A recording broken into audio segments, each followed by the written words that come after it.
نحمده ونصلي ونسلم على رسوله الكريم أما بعد فأعوذ بالله من الشيطان الرجيم بسم الله الرحمن الرحيم ولا تقولوا لمن يقتل في سبيل الله أموات بل أحياء ولكن لا تشعرون صدق الله مولانا العظيم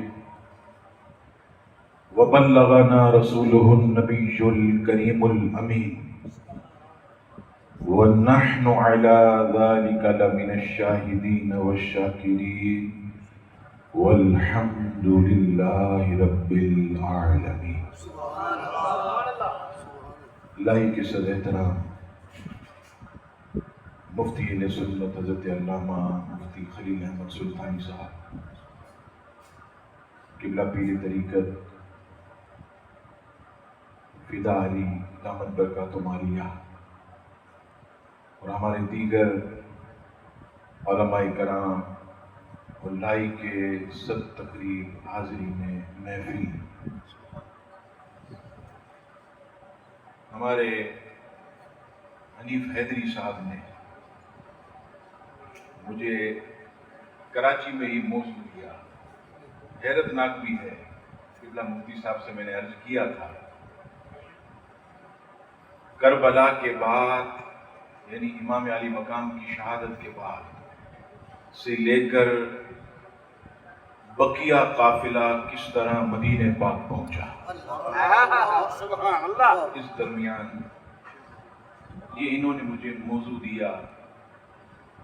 نعرے وغیرہ بھی نہیں لگیں گے کیونکہ یہ درد بھرا ہے. کسی گھر میں ایک کا انتقال ہو تو کوہرام مچ جاتا ہے. بتائیے 72 نفوس قدسیہ نے قربانیاں دیں، کتنا ان کے دل پر کیا گزرا ہوگا. امام علی مقام کی شہادت سے ایک رات قبل سیدہ خاتون جنت کو کسی نے خواب میں دیکھا. سیدہ کسی میدان میں صفائی کر رہی ہیں، جھاڑو لگا رہی ہیں، تنکے اٹھا رہی ہیں، کنکر اٹھا رہی ہیں. دیکھنے والے نے پوچھا، اے سیدہ یہ کیا کر رہی ہیں؟ یہ کون سا میدان ہے جہاں سے کنکر اور دیگر کچرے اٹھائے جا رہے ہیں؟ فرماتی ہیں کہ کل میرا بیٹا حسین یہاں شہید ہوگا، میرا علی اکبر یہاں پر تڑپایا جائے گا، میرے علی اصغر کو یہاں شہید کیا جائے گا، اس لیے پتھر وغیرہ صاف کر رہی ہوں تاکہ میرے شہزادوں کو کوئی تکلیف نہ پہنچے. جس دن امام علی مقام کی شہادت ہوئی، ام المومنین حضرت ام سلمہ رضی اللہ تعالی عنہ نے خواب دیکھا. ترمذی شریف کی حدیث پاک، نبی پاک علیہ السلام کا چہرہ نہایت ہی غمگین اور داڑھی مبارک پر گرد و غبار. عرض کی یا رسول اللہ صلی اللہ تعالی علیہ وسلم یہ غم کیسا؟ آپ کے چہرے مبارک پر داڑھی شریف کے اندر یہ گرد و غبار کیسا؟ آپ علیہ السلام کے چشمان کرم سے آنسو نکلے اور فرمایا ام سلمہ میرے بیٹے حسین کو کربلا میں شہید کر دیا گیا، ابھی ابھی مقتل حسین سے آ رہا ہوں. سبحان اللہ. یہاں پر ایک عقیدے کی بھی بات ہے. نبی پاک علیہ السلام آرام فرما قبر انور کے اندر مدینے میں، امام علی مقام وہ شہید کیے گئے کربلا عراق میں. اب بتائیے جو نبی وصال کے بعد بھی اللہ کی عطا سے مقتل حسین کربلا جا سکتا ہے، تو پھر اگر کوئی عاشق پکارے تو اس کی مدد کے لیے کیسے نہیں ہو؟ ترمذی شریف کی حدیث پاک. قرآن مجید کے بعد مفتی صاحب پہلے تیسری کتاب بخاری، مسلم اور ترمذی، نبی پاک علیہ السلام کی عظمت اور اہل بیت کا عقیدہ دیکھیے۔ جب امام علی مقام اور شہزادوں کے مبارک جسم بے گور و کفن زمین پر پڑے، حضرت سیدہ زینب مدینہ پاک کی طرف رخ کرتی ہے اور درد بھری آواز میں پکارتی ہے، یا محمدہ، یا رسول اللہ، اے ہمارے نانا جان، آج آپ کے بیٹے حسین کے مبارک جسم کو کربلا کے اندر خاک و خون میں تڑپایا گیا ہے۔ آج آپ کے شہزادے کربلا کی ریت پر بے گور و کفن پڑے ہیں۔ اللہ کا آپ پر سلام ہو یا رسول اللہ، آج آپ کے گھرانے پر شدید ظلم و ستم ہوا ہے۔ یہ سن کر کہتے ہیں غیب سے رونے کی آوازیں آنے لگ گئی، ایسی صدائیں۔ اور اہل بیت کا عقیدہ دیکھیے کہ مدینے کی طرف منہ کر کے سیدہ زینب نے یہ عرض کی، یا محمدہ صلی اللہ علیہ وسلم۔ عربی کا قانون ہے کہ اگر کسی کے نام کے آگے الف اور ہا آ جائے تو مدد کے معنی میں شمار کیا جاتا ہے، یعنی یا محمدہ صلی اللہ علیہ وسلم، اے محمد صلی اللہ علیہ وسلم ہماری مدد فرمائیے۔ اہل بیت کا یہ عقیدہ تھا کہ حضور علیہ السلام بعد وصال بھی اپنے غلاموں کی مدد کرتے۔ اتنی دردناک شہادت کے بعد بھی یزیدیوں کا کلیجہ ٹھنڈا نہ ہوا۔ امام علی مقام اور ان کے رفقا کے جسموں پر یزیدیوں نے گھوڑوں کو دوڑا اور شدید تکلیفیں اور اذیتیں دی۔ امام علی مقام امام حسین رضی اللہ تعالیٰ عنہ کے مبارک اجسام کو بے گور و کفن چھوڑ دیا، اور ابن سعد نے جو ہے اپنے جتنے لوگ قتل ہوئے تھے گڑھے کھود کر سب کو ڈال دیا۔ اب عزیزان گرامی، شام کا وقت آتا ہے، اندھیرا چھا جاتا ہے، کربلا کے اندر بالکل اندھیرا سناٹا، اور اہل بیت اطہار کا جگر اور بھی زیادہ غم میں ڈوب جاتا ہے۔ ہمارے گھر میں ایک کا انتقال ہو، نیند نہ آئے، جن کے 72 نفوس قدسیہ قربان کیے گئے ہوں انہیں کیسے نیند آئے گی؟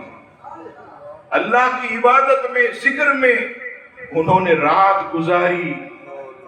11 محرم الحرام امام علی مقام کے گھرانے کے اس قافلے کو عزیزان گرامی اب کوفے کی طرف لے جایا جا رہا ہے۔ امام علی مقام کے سر ناز کو نیزوں کے اوپر بلند کیا گیا اور جلوس کی شکل میں کوفے کی طرف لے جایا جانے لگا۔ جب امام علی مقام کا یہ جلوس کوفے کی طرف بڑھا اور کوفے کے گلیوں بازاروں میں جب وہ گزرا تو کوفے کے لوگ اپنی چھتوں پر اور گھروں پر چڑھ کر اپنے سینے کو پیٹتے تھے، اپنے سروں پر ایسے ہاتھ مارتے تھے، ہائے حسین کرتے تھے۔ حضرت سیدہ زینب کو جلال آیا، آپ فرماتی ہیں اے کوفے والو، تم ہی وہ لوگ تھے کہ جنہوں نے خط لکھ کر میرے بھائی حسین کو بلایا، اور جب میرا بھائی حسین نہ آیا، حضرت مسلم بن عقیل آئے، ان کے ساتھ تم نے بے وفائی کی، انہیں دردناک طریقے سے شہید کیا گیا، ان کے 2 ننھے بچوں کو دردناک طریقے سے تم نے شہید کروایا، تم میں سے کوئی گھر سے باہر نہ نکلا، اور جب میرا بھائی حسین آیا تو بھی تم جو ہے سب بے وفا اپنے اپنے گھروں میں چھپے رہے، اور آج جب میرے بھائی کو شہید کر دیا گیا تو تم جو ہے باہر نکل کر سروں کو پیٹتے ہو، سینوں کو پیٹتے ہو۔ سنو، میں تمہارے خلاف دعا کرتی ہوں، قیامت تک اسی طرح روتے اور پیٹتے رہو گے۔ سیدہ کی یہ دعا آج بھی مقبول رحمان ہے۔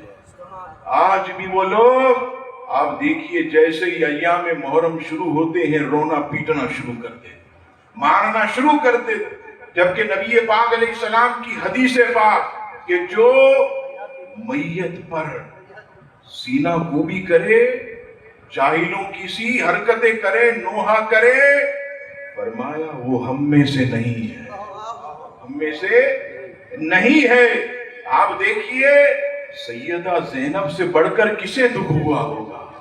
کوئی سر پر ایک ہاتھ نہ مارا، کوئی آپ نے معاذ اللہ سینے پر ہاتھ نہ مارا، بلکہ یہی عرض کرتی تھی مولا اس حال میں جب تو ہم سے راضی ہے تو ہم بھی تجھ سے راضی ہیں، بولا ہم بھی تجھ سے راضی۔ امام علی مقام بھی یہی کہتے، حضرت علی اکبر کے لاشے کو اٹھایا، آسمان کی طرف بلند کیا، عرض کی مولا تو مجھ سے راضی ہو جا، تیرا حسین بھی تجھ سے راضی۔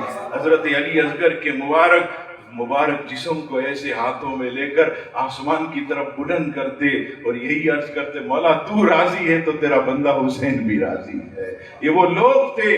اب عزیزان گرامی اس سر ناز کو کوفے کے اندر بدنہاد بانی فساد عبید اللہ ابن زیاد کے پاس لایا گیا۔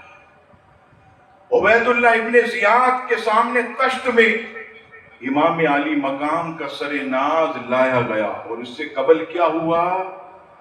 وہ جو رات تھی 10 کی یعنی 11ویں شب، خولی بن یزید جس کے پاس امام کا سر انور تھا، وہ جب گیا دارالامارہ کوفے کی طرف تو دروازے بند ہو گئے، وہ اپنے گھر لے گیا سر ناز کو، اور گھر لایا جب اس کی جو بیوی تھی وہ اہل بیت سے بڑی محبت کرتی، گھر میں داخل ہو کر کہنے لگا بیگم جانتی ہو آج میں کیا لایا ہوں؟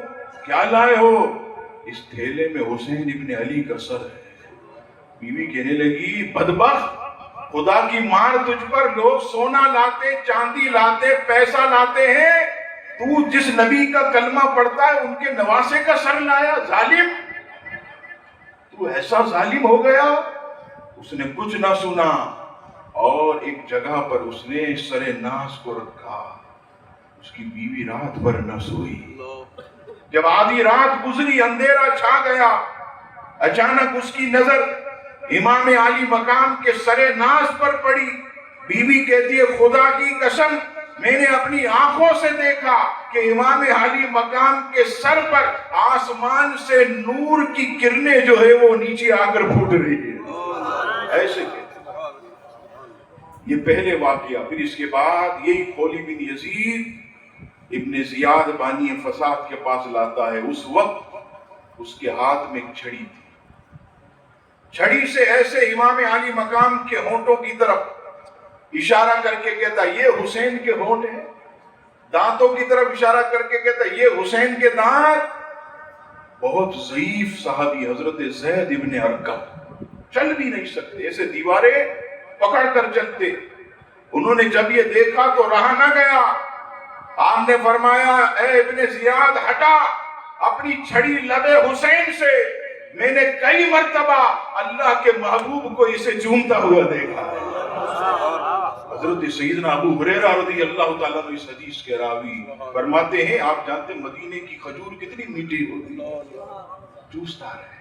حضرت ابو ہریرہ فرماتے ہیں کہ محبوب کبریا جس سے ساری کائنات محبت کرتی ہے، امام علی مقام کے ہونٹوں کو ایسے چوستے تھے جیسے میٹھی کھجور کو کوئی چوستا ہے، اور اپنا دہن زبان اقدس، وہ زبان جس کو سب کن کی کنجی کہے، اس کی نافذ حکومت پہ لاکھوں سلام۔ رب فرماتا ہے تم کیا سمجھے محبوب کو، وما ينطق عن الهوى، یہ اپنی طرف سے کچھ نہیں بولتا، ارے جب بھی بولتا ہے زبان اس کی ہوتی ہے، کلام اس کے رب کا ہوتا ہے۔ وہ زبان امام کے منہ کے اندر ڈالتے اور کہتے بیٹا حسین اسے چوس لو تمہاری پیاس بجھ جائے گی۔ یہ وہ ہونٹ ہیں۔ آج آپ دیکھتے ہیں حجر اسود کو میرے مصطفیٰ نے کتنی بار چوما ہوگا۔ کوئی حدیث پاک علماء بیٹھے ہیں 2 4 5 10، بلکہ حدیث میں آیا رش ہوتا سرکار عصا مبارک سے ایسے اشارہ کرتے اسے چوم لیتے، کبھی ہاتھ سے اشارہ کر کے چوم لیتے تاکہ میرے غلاموں کو رش میں چومنا آ جائے۔ کتنی مرتبہ چوما ہوگا؟ چلیے 1 مرتبہ 2 مرتبہ 100 مرتبہ چوما ہوگا۔ آج ہر مومن اسے چومنے کے لیے ترستا ہے، ہر مومن. اور یہاں پر علماء نے بحث کی کہ کسی حدیث میں آیا کہ حجر اسود یہ ایک فرشتہ ہے جو اللہ کی طرف سے آیا، جو چومنے والے کی گواہی دے گا، ایمان کی بھی منافقت کی بھی. ایک حدیث پاک میں آیا کہ یہ جنت سے آیا اور اسے یہاں نسب کیا گیا.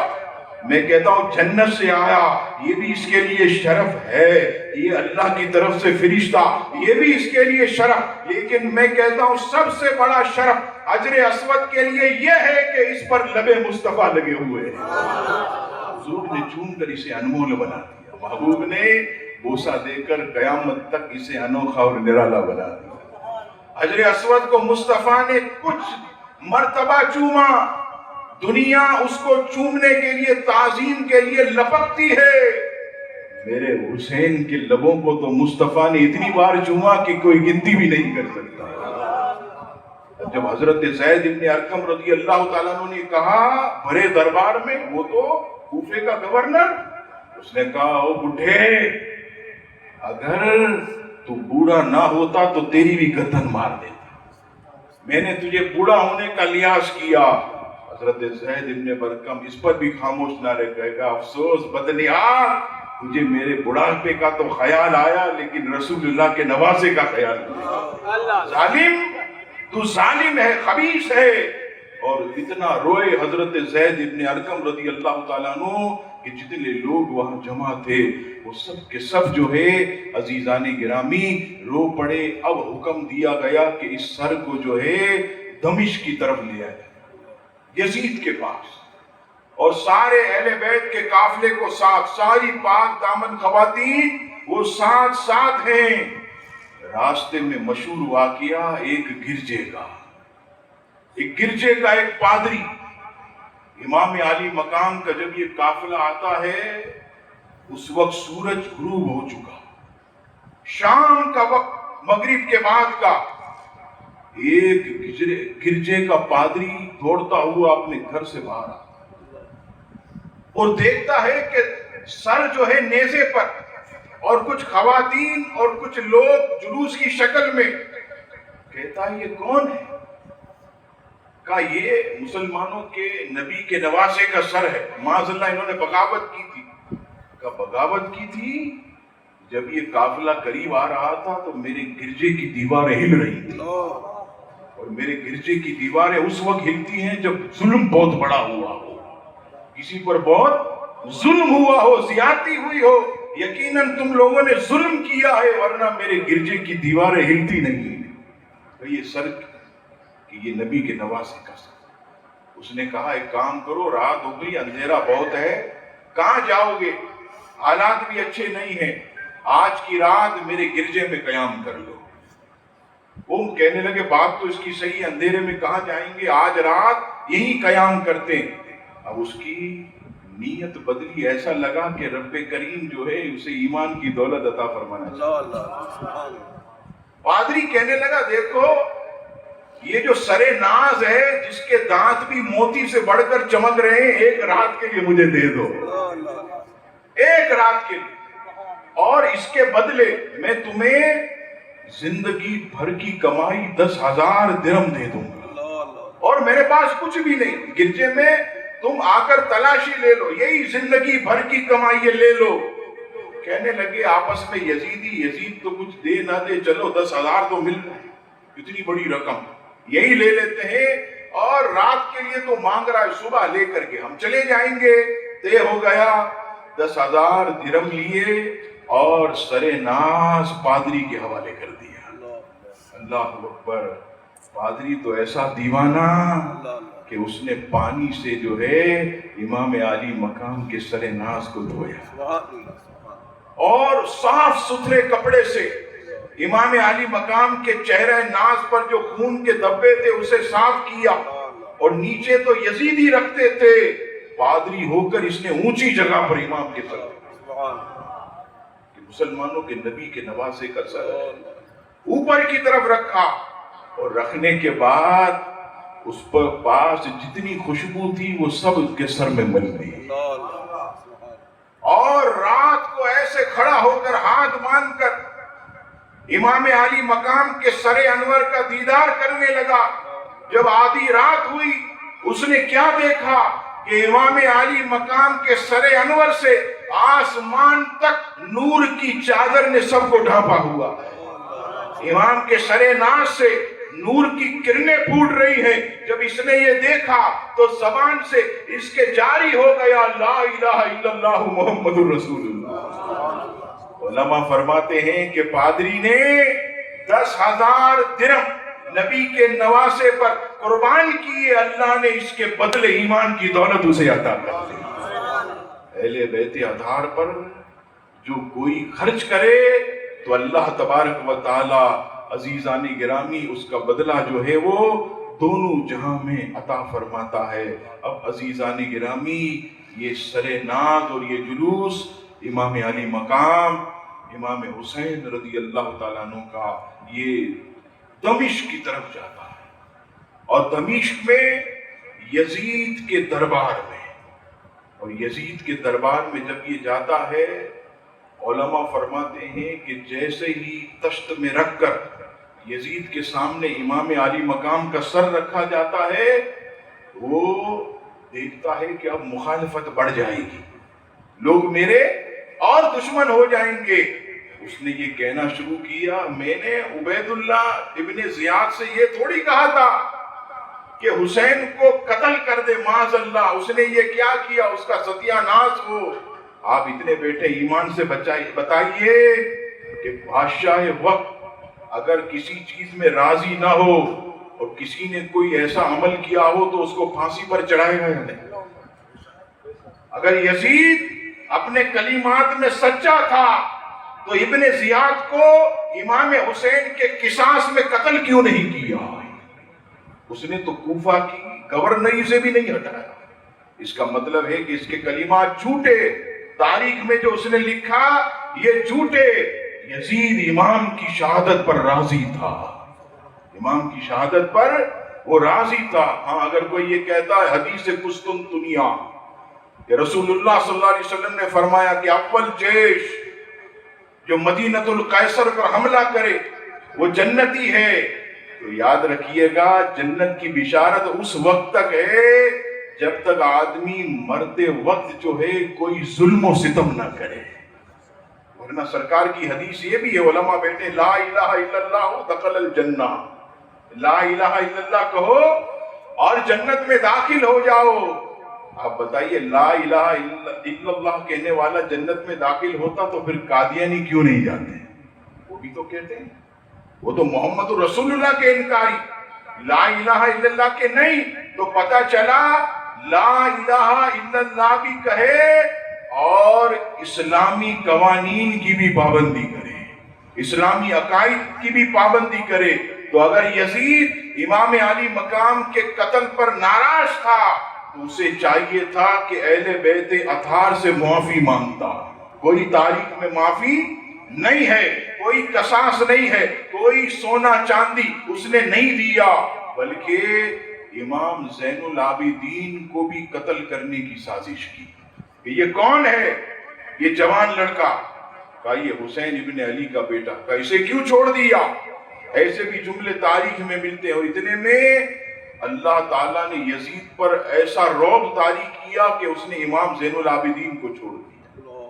اب عزیزان گرامی اب یہ سر ناز اور یہ جلوس یزید نے حضرت نعمان بن بشیر رضی اللہ صحابی رسول معذور ان کی ڈیوٹی لگائی کہ انہیں جا کر مدینہ منورہ چھوڑ دو. اب یہ قافلہ دمشق سے نکلا مدینہ کی طرف جانے کے لیے. حضرت نعمان بن بشیر نے اہل بیت اطہار کی خدمت میں کوئی کسر نہیں چھوڑا. صحابی رسول اہل بیت کی خواتین نے کہا نعمان بن بشیر مدینے بعد میں جائیں گے، پہلے ایک کام کرو ہمیں کربلا لے جاؤ دیکھے تو صحیح میرے بھائی کا جسم مبارک کسی نے دفن بھی کیا ہے یا نہیں. حضرت نعمان بن بشیر یہ قافلہ پھر کربلا کی طرف لے آتے ہیں. کیا دیکھتے ہیں کہ امام علی مقام اور 72 نفوس قدسیہ کو فرات کے قریب ایک گاؤں، اس گاؤں والوں نے سب کی تدفین کر دی. اور وہ 20 صفر المظفر وہاں پر یہ قافلہ پہنچا، اور مولانا اوقاڑی صاحب اپنی کتاب شام کربلا میں لکھتے ہیں کہ اس وقت اہل بیت اطہار کی خواتین جب وہاں آئیں تو اس وقت جسے ہم کھچڑا کہتے ہیں وہ حلیم وہاں پکائی جا رہی ہے، فاتحہ خوانی ہو رہی۔ آج دیکھیے محرم میں جو کھچڑا بنایا جاتا یہ اسی دن کی یاد ہے، اسی دن کی یاد ہے۔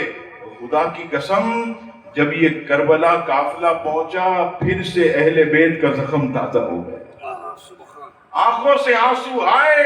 کل یہاں پر میرا بھائی امام حسین جس کا جسم پڑا، یہاں پر حضرت علی اکبر، یہاں پر حضرت علی اصغر ننھے مجاہد، اس طرح زخم تازہ ہوا لیکن انہوں نے اپنے آپ کو برداشت کیا۔ ان اللہ مع الصابرین، یہ پڑھتے ہوئے انا للہ و انا الیہ راجعون کہتے ہوئے صبر کیا، اور اس کے بعد عزیزان گرامی یہ قافلہ اب مدینہ پاک کی طرف جاتا ہے۔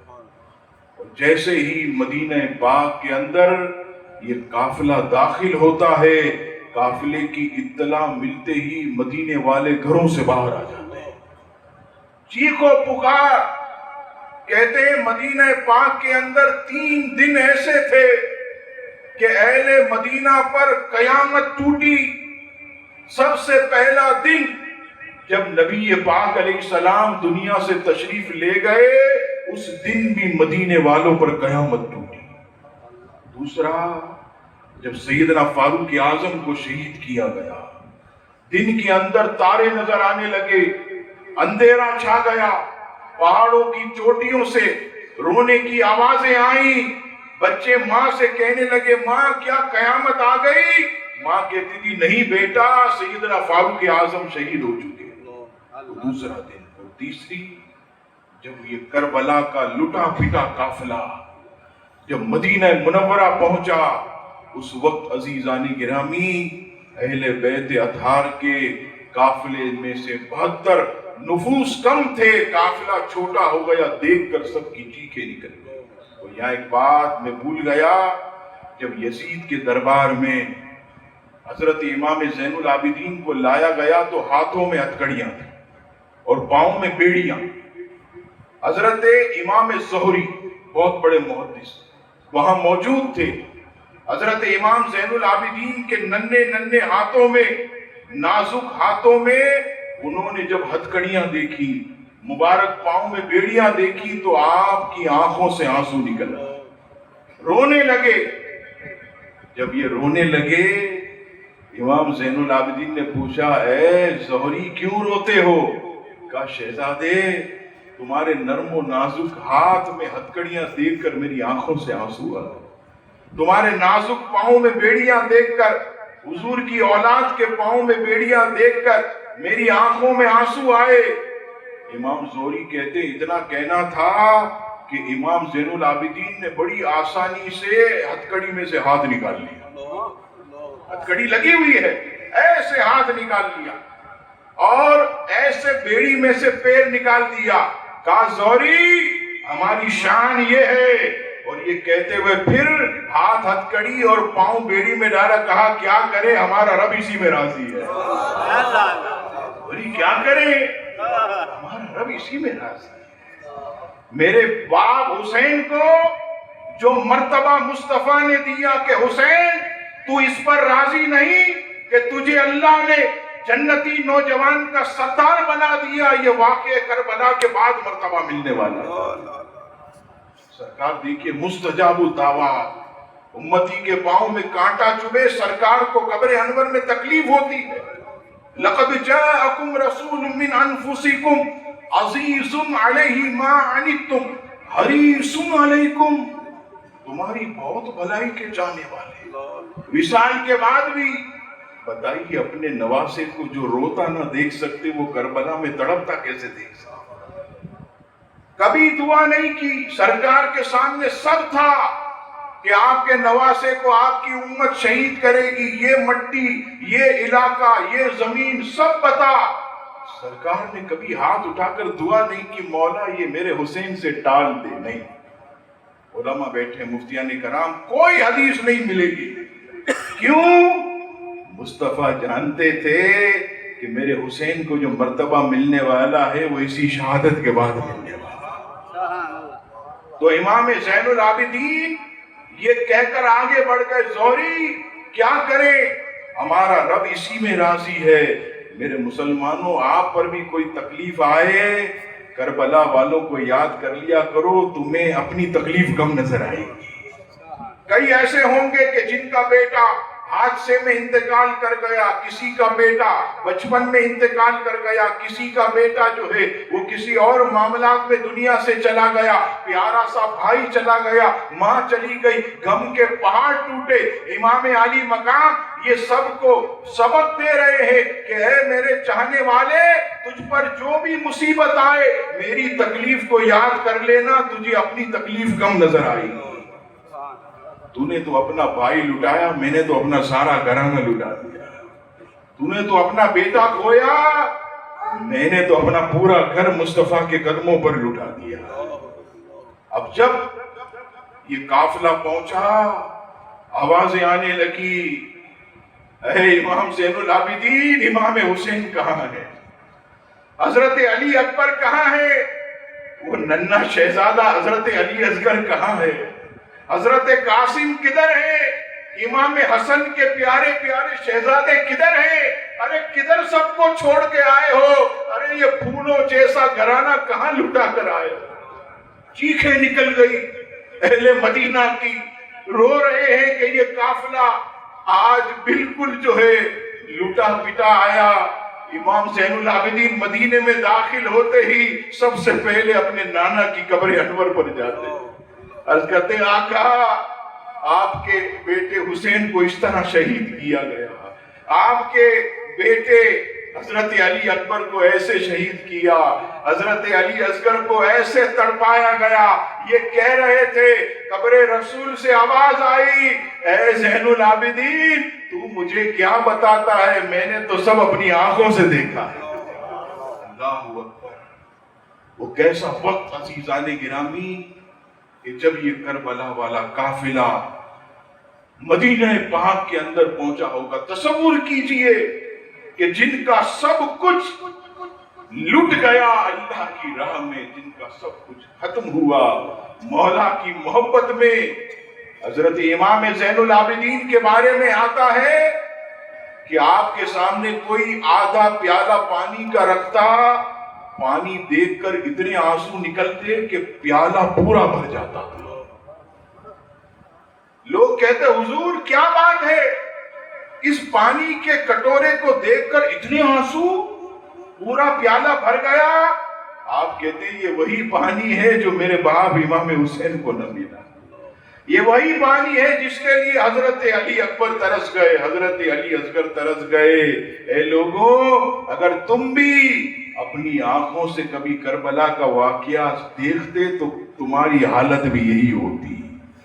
حضرت امام زین العابدین رضی اللہ تعالیٰ عنہ زندگی بھر کسی نے مسکراتے نہیں دیکھا، کبھی بھی آپ کے چہرے پر مسکراہٹ دیکھی نہیں. ایسے غم میں ہوتے، بالکل گمسم. لوگ پوچھے حضور کبھی تو مسکرائیے، آپ کہتے ہیں کیسے مسکراؤں، جس کا سب کچھ چلا گیا ہو وہ کیسے مسکرائے. اگر تم بھی کربلا کے واقعے کو آنکھوں سے دیکھتے تو خدا کی قسم تم بھی کبھی نہ مسکراتے. یہ امام زین العابدین کا جگر ہے. اس کے بعد بھی اللہ تعالیٰ نے آپ کو کتنا بڑا مقام دیا کہ آج امام زین العابدین نام دے کے زین العابدین، عبادت کرنے والوں کی زینت، عبادت کرنے والوں کی زینت. اور کیسی زینت، آپ سجدے میں جاتے تو سجدہ آپ پر فخر کرتا تھا، آپ کی عبادتوں پر عبادت ناز کرتی تھی. ایسے وہ نفوس قدسیہ عزیزان گرامی اللہ تبارک و تعالیٰ نے عطا کی. اور حضرت نعمان بن بشیر رضی اللہ تعالیٰ صحابی رسول جو معذور تھے، جو رافضی اعتراض کرتے ہیں کہ صحابی تھا حضور کے نواسے کا ساتھ نہیں دیا، تو میں آپ کو عرض کروں کہ جب حضرت امام مسلم بن عقیل آئے کہاں پر؟ کوفہ، تو اس وقت کوفے کے گورنر حضرت نعمان بن بشیر تھے. لیکن آپ نے حضرت مسلم بن عقیل سے اونچی آواز میں بھی بات کی. کتنے لوگوں نے بیعت کی؟ 40,000. یہ بانی فساد ابن زیاد نے شکایت کی یزید سے، کہا یزید اگر یہ نعمان بن بشیر ایسے بیٹھا رہا تو یہ تیری حکومت تہس نہس، حسین بادشاہ بن جائے گا. یزید کو جب یہ خط ملا، حضرت نعمان بن بشیر کو معزول کیا اور اس خبیث ابن زیاد کو کوفے کا گورنر بنایا. اب دیکھیے، جب اہل بیت کے قافلے کے ساتھ اچھا سلوک کیا حضرت نعمان بن بشیر نے، اور جب مدینے پہنچا یہ قافلہ، اہل بیت کی خواتین نے اپنے زیور اتار کر نعمان بن بشیر رضی اللہ تعالیٰ عنہ کی خدمت میں پیش کیے. کہا تم نے ہماری بہت اچھی خدمت کی ہے، ہماری طرف سے یہ تحفہ قبول کر. حضرت نعمان بن بشیر کہنے لگے نہیں، میں یہ تحفہ قبول نہیں کروں گا. محنت کے عوض میں. کیوں؟ اس لیے کہ میں نے آپ کے ساتھ جو کچھ بھی کیا یہ مصطفیٰ کی نسبت کی وجہ سے کیا، اہل بیت کی محبت کی وجہ سے کیا ہے. اور جو محبت کی وجہ سے ہو تو مجھے دنیا میں اس کا صلہ نہیں چاہیے، میں آپ کے نانا جان کے ہاتھوں قیامت کے دن انعام وصول کروں گا. اور اہل بیت اطہار کی محبت نبی پاک علیہ السلام فرماتے، امام طبرانی حدیث نقل کرتے، فرمایا حضور علیہ السلام نے کہ 4 اشخاص سب سے پہلے جو ہے وہ جنت میں داخل ہوں گے. فرمایا پہلا میں مصطفیٰ کریم، پھر میرے بعد میرا علی، اور پھر میرا حسن اور میرا حسین. اتنے بیٹھے ہیں رات کے اس وقت امام حسین کی محبت میں، اہل بیت کی محبت میں. خوشخبری سنیے حضور کی زبان کہ یہاں بیٹھنا فائدے سے بالکل خالی نہیں ہے. آگے فرمایا علی سب سے پہلے میں، پھر تو، پھر میرا بیٹا حسن حسین، ہمارے پیچھے ہماری بیویاں، ہماری اولاد، اور جو ہم سے محبت کرتے ہوں گے دائیں بائیں وہ ہوں گے، اور ہم اس طرح جنت میں داخل ہو جائیں گے. اہل بیت کی محبت جنت میں جانے کا راستہ ہے. یہ ایسا نہیں کہ صرف اہل بیت سے صحابہ کو گالیاں دے، نہیں، یہ محبت سچی نہیں ہے. الحمدللہ اہل سنت و جماعت کو اللہ نے یہ سعادت دی، ایک ہاتھ میں صحابہ کی محبت تو دوسرے میں اہل بیت کی محبت ہے. اہل بیت اللہ تبارک و تعالیٰ کے حبیب کا ایسا گھرانہ کہ جس سے کوئی محبت کرے تو وہ محبت بھی اس کو جنت میں اپنے ساتھ لے جائے، کوئی محروم نہیں رہتا. اللہ تبارک و تعالیٰ کے حبیب صلی اللہ تعالیٰ علیہ وسلم کے جتنے بھی خاندان والے سادات کرام، کسی طرح بھی کسی نے ان کے ساتھ بھلائی کی، سرکار فرماتے ہیں قیامت کے دن وہ بدلہ مجھ سے لے لے، میں اپنے ہاتھوں سے اسے بدلہ دوں گا. اور سادات اہل بیت کی تعظیم. امام اعظم ابو حنیفہ درس دے رہے، درس حدیث، اچانک کھڑے ہو گئے، پھر بیٹھ گئے. کہا حضور کیا ہوا؟ کہنے لگے سامنے ایک صحن میں سید بچہ کھیل رہا تھا، جب وہ میری طرف دیکھتا تو اس کی تعظیم میں کھڑا ہو جاتا، پھر وہ کھیلنے میں لگ جاتا، پھر میں بیٹھ جاتا. آل رسول اور سیدوں کی تعظیم. حضرت سیدنا ابو ہریرہ رضی اللہ تعالیٰ امام حسین کو دیکھتے تو فرماتے شہزادے کرتے کا دامن اوپر کرو، ناف پر بوسے دیتے.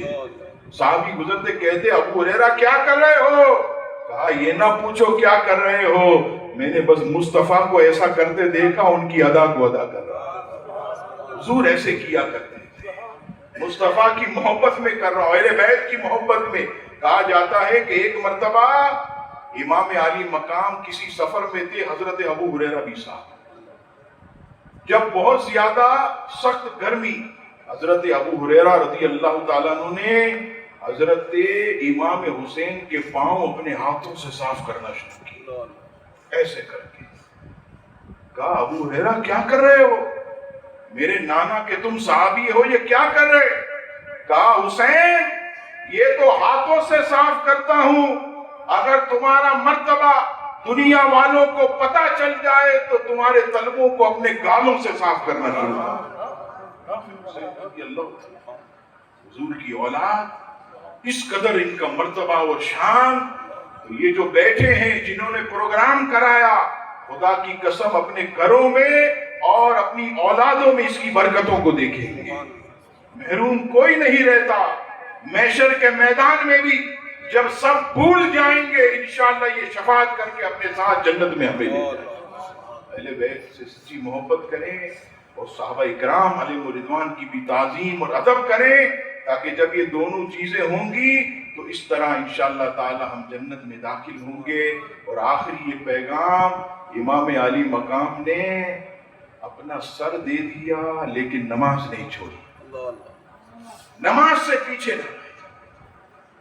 آخری وقت بھی یہ نہ کہا کہ مجھے میری بہن سیدہ زینب سے ملنا ہے، میرے بیٹے زین العابدین، نہیں، یزیدیوں مجھے نماز پڑھنے دو. شاعر کہتا ہے، اے عیاشی میں نماز چھوڑنے والے، اے سکون کی حالت میں نماز نہ پڑھنے والے، سن، حسین سے محبت کرنے والے، میدان کربلا میں شہ تشنا کام نے پیغام یہ دیا جناب امام نے کہ رشتہ خدا سے اہل وفا توڑتے نہیں، مر جاتے ہیں مگر نماز چھوڑتے نہیں. جان دے دی، نماز نہ چھوڑی کربلا کی ریت پر. آج پنکھے کے نیچے اپنے آپ کو حسینی کہنے والا نماز سے کیوں دور ہے؟ ہمیں ہی قیامت کے دن امام عالی مقام نے پکڑ لیا کہ تو اپنے آپ کو حسینی کہتا، مجھ سے محبت کا دعویٰ کرتا تھا، بتا نماز کیوں چھوڑی؟ ہم کیا جواب دیں گے؟ آج یہ امام کی شہادت پیغام دے رہی ہے کہ نماز نہ چھوڑنا اور میرے نانا کے دامن کو نہ چھوڑنا. میرے نانا کے دامن کو مضبوطی سے پکڑ لینا. کیوں کہ دامن مصطفیٰ سے جو لپٹا یگانہ ہو گیا، جس کے حضور ہو گئے اس کا زمانہ ہو گیا. آج لوگ کہتے ہیں مولانا صاحب وہ چاند پر پہنچ گیا، وہ چاند کو اس نے چھو لیا، اتنی ترقی. میں کہتا ہوں وہ تو چاند پر گیا. ارے اس نبی کا دامن پکڑ لو جس نے زمین پر کھڑے کھڑے چاند کے 2 ٹکڑے کر دیے. ارے جس کا دامن سید حسن سنجری نے پکڑا تو انہیں غریب نواز بنا دیا. سید علی حجویری نے پکڑا تو آج مزاروں پہ ہزاروں لوگ لاکھوں جمع ہو گئے. زیادہ حضور بنا دیا، کسی کو شہباز کلندر بنا دیا، کسی کو بابا فرید بنا دیا. اور خدا کی قسم ان کے دامن سے بھی جو لپٹے اللہ نے انہیں بھی انمول کر دیا. تو آج وقت ہے کہ نبی پاک سے سچی عقیدت اور محبت ایسی کہ ہمارا آئیڈیل اگر کوئی ہے تو وہ مصطفیٰ جان رحمت اللہ ہے. آج ہم فیشنوں کی طرف بھاگتے، آج ہم پینٹ شرٹ کو اپنا شیار بناتے، بڑے بڑے بال، کانوں میں بالیاں، ہاتھوں میں کڑے. نہیں، ارے یہ مصطفیٰ بھی نہیں ہے، یہ حسینی نہیں ہے. حسینی تو وہ ہے جو مصطفیٰ پر قربان ہو جائے، اور جو مصطفیٰ پر فدا ہو جائے. آپ نے لاہور میں نہیں دیکھا خادم حسین رضوی کتنا بڑا انعام دیا، لاکھوں مسلمانوں کو جمع کر دیا. یہ دنیا میں بھی انعام. ممتاز قادری جوان کڑیل، کتنی عمر ہے؟ 30 سال. اپنی جوانی سرکار پر قربان کی. اللہ تعالیٰ نے اتنا انعام دیا کہ بڑے بڑے علماء کاندھا دینے کے لیے بھاگ رہے تھے. جن سے لوگ ٹائم لیتے تھے 15 20 دن، حضور ٹائم دیجیے ملاقات کے لیے، وہ ایسے توڑ رہے تھے ممتاز قادری کے جنازے پر دیوانہ وار. کیوں کہ مصطفیٰ پر جس نے اپنا سب کچھ قربان کیا اللہ نے اسے بلند و بالا کر دیا. اور جب وہ دنیا سے بھی جاتے ہیں تو ان کے چہرے کھلکھلا ہوتے ہیں. آپ دیکھیے، پڑھیے، علماء بیٹھے ہیں. اگر کسی کو یہ بتا دیا جائے کہ فلاں وقت تجھے پھانسی، پورا اس کے اوپر لٹریچر کتابیں، جس کو یہ آرڈر دے دیا جائے اس مجرم کے شلوار میں سے ازار بند نکال دیا جاتا ہے. کیوں کہ پھانسی اور موت کے خوف سے وہ خودکشی کرنے کی کوشش کرتا ہے. اتنا سارا کھانا اسے دیا جائے نہیں کھائے گا. بڑے بڑے سیاستدانوں کو پھانسی دی گئی، نام نہیں لیتا. پھانسی گھاٹ تک اسٹریچر پر لے جایا گیا. موت کا خوف, ہائے موت آ جائے گی, موت آ جائے گی. ہاتھ پاؤں نے کام کرنا چھوڑ دیے اور اسٹریچر پر پھانسی گھاٹ پر لے جایا گیا. ممتاز قادری جب ان کے وصال کا وقت آیا, کہا پھانسی کا وقت ہو گیا. آپ اپنے لاک-اپ میں سے پھانسی گھاٹ کی طرف بھاگ رہے. جیلر کہتا ہے ممتاز قادری کیا ہوا؟ کوئی پھانسی گھاٹ کی طرف ایسے بھاگتا ہے؟ ارے کیا بتاؤں, پھانسی کے پھندے کے قریب مصطفیٰ کھڑے ہو کر کہتے ممتاز قادری آ جا, تیرا نبی تجھے لینے آیا ہے. کہا دیکھو تم اپنے ہاتھ سے میرے گلے میں پھندا نہ ڈالنا, میں اپنے ہاتھ سے ڈالوں گا. نہیں ڈالا, پہلے پھانسی کے پھندے کو ایسے چوما. جلاد کہتا ہے ممتاز قادری عجیب آدمی, یہ پھندا تجھے دنیا سے تیرا رابطہ منقطع کر دے گا, تو اسے چوم رہا ہے. کہا نہیں نہیں, ارے دنیا چھوٹتی ہے تو اچھا ہے, یہ پھانسی کا پھندا مجھے مصطفیٰ کی زیارت کروائے گا, مجھے میرے نبی سے ملوائے گا. اور یہ کہہ کر خدا کی قسم جب آپ گئے, آپ تاریخ پڑھیے, جن جن کو پھانسی ہوئی ان کے چہرے بگڑ جاتے ہیں. پھانسی جب لگتی ہے یہ ساری رگیں یہاں سے ایسے کھچتی ہیں, چہرہ ایسا ہو جاتا ہے. آج بھی تصاویر موجود ہیں, دیکھ لیں, سوشل میڈیا کا دور. ممتاز قادری ایسے سویا ہے جیسے زندہ آدمی سکون سے سویا ہوتا ہے. اللہ اکبر. یہ جو مصطفیٰ پر اپنی جانوں کو قربان کیا, امام عالی مقام کے صدقے اللہ نے ان کی عزتوں کو بھی بلند کر دیا. یہ یاد رکھیے گا, حضور کے لیے اپنا سب کچھ قربان کرنے کے لیے تیار رہیے, پیچھے نہ ہٹیے. یہ جذبہ ہمارے سینے میں بیدار رہے, یہ زندہ رہے. اگر یہ زندہ رہے گا تو انشاءاللہ کوئی گولی, کوئی قسم کی بندوق ہمارا کچھ نہیں کر سکتی. الحمدللہ ہمارے پاس سینے اتنے ہیں, ان کے پاس اتنی گولیاں بھی نہیں ہیں. حضور کے غلام اتنے ہیں. ربیع 7 ستمبر گیا, مسجد وزیر علی خان کے باہر تاریخ گواہ ہے کہ جب گولیاں چلائی گئی ختم نبوت کے تحفظ کے لیے, جب لوگ نکلے تو کسی نے پیٹھ پر گولی نہیں کھائی. سارے سنی نوجوان مسجد وزیر علی خان کے سامنے, گولیوں کے سامنے ایسے اپنے گریبان کو پھاڑ کر آتے, ختم نبوت زندہ باد, مصطفیٰ پر سب کچھ قربان. 10,000 سے زائد عاشقان رسول نے قربانی دی. مسجد وزیر علی خان کی تاریخ گواہ ہے. شہادت کے بعد جیسے بارش کے پانی کو لے جایا جاتا ہے, ایسے سنیوں کے خون کو لے جایا گیا, ایسے بہ رہا تھا گلیوں میں. یہ سب ہمارے بھائی تھے کہ جنہوں نے مصطفیٰ کریم کے ختم نبوت کے تحفظ کے لیے اپنا سب کچھ قربان کیا, اور اللہ نے آج انہیں عزت عطا فرمائی. تو میرے بھائیوں, بس یہی پیغام امام عالی مقام کا کہ اپنا سب کچھ حضور پر قربان کر دیں, اللہ آپ کو بلند کر دے گا. رب کریم ہم سب کو حسینی مشن پر قائم و دائم رکھے, اہل بیت و صحابہ کی سچی محبت ہمیں دے, اور دونوں جہاں میں اللہ تبارک و تعالی ہمیں راحت سکون عطا فرمائے. آمین. وما علینا الا البلاغ.